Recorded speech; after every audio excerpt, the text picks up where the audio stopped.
2026 வந்து எடப்பாடி பழனிசாமி தான் முதல்வர்னு சொல்லிட்டு பேசிட்டு இருக்காங்க. அதாவது எடப்பாடி முதலமைச்சரா 4 ஆண்டு காலம் இருந்தாரு. அவர் ஆட்சி காலத்துல தூத்துக்குடியில ஸ்டெர்லைட் ஆலைக்கு எதிரா மக்கள் போராட்டம் பண்ணாங்க. 16 பேரு சுட்டு வீழ்த்துனாங்க. இது நான் டிவி பார்த்து தான் தெரிஞ்சுக்கினேன். எனக்கு தெரியாது அப்படின்னு சொல்ற ஒரு ஒரு மனிதர் ஒரு நாட்டின் முதலமைச்சரா எப்படி வர்றத மக்கள் ஏத்துக்குவாங்க? உண்மையாவே அவருக்கு அந்த தகுதி இல்ல. ஏன்னா, காவல்துறை முழுக்க முழுக்க ஒரு முதலமைச்சரின் துறை தான் அது.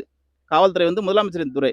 அந்த துறையில இருந்து கொண்டே காவல்துறை சுடுறது தெரியலன்னு சொல்லிட்டு ஒரு முதலமைச்சர் சொல்றாருன்னா, அவர் எப்படிங்க ஒரு நாட்டின் முதலமைச்சரா அவருக்கு தகுதி இருக்கும்? வெல்லாது. எந்த விதத்துல வெல்லும் சாத்தியமாகும்? அவர் வெல்றதுக்கான எந்த வேலையுமே அவரு பார்க்கவும் இல்ல. பார்த்துட்டு என்ன, நான் ஸ்டாலின் வந்தா ரூ. 2000 தராரு. நான் வந்தா ரூ. 2500 தரேன். உனக்கு எனக்கு நீ பெரியவனா, நான் பெரியவனா? அந்த மாரி அடிச்சுட்டு, நீ வாடா களத்துல இறங்குடா. நீ பெரியவனா, நான் பெரியவனான்னு அவங்களுக்குள்ள தான் மோதிக்கிறாங்க.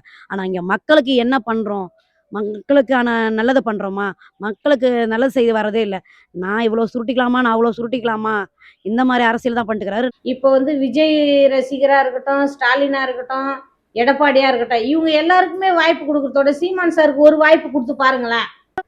அவரு சொல்ற ஒரு வார்த்தைங்களை நம்ம காது கொடுத்து கேட்டு அவருக்கு ஒரு வாய்ப்பு கொடுத்து இந்த தமிழ்நாட்டுக்கு ஒரு மாற்றம் வரட்டுமே.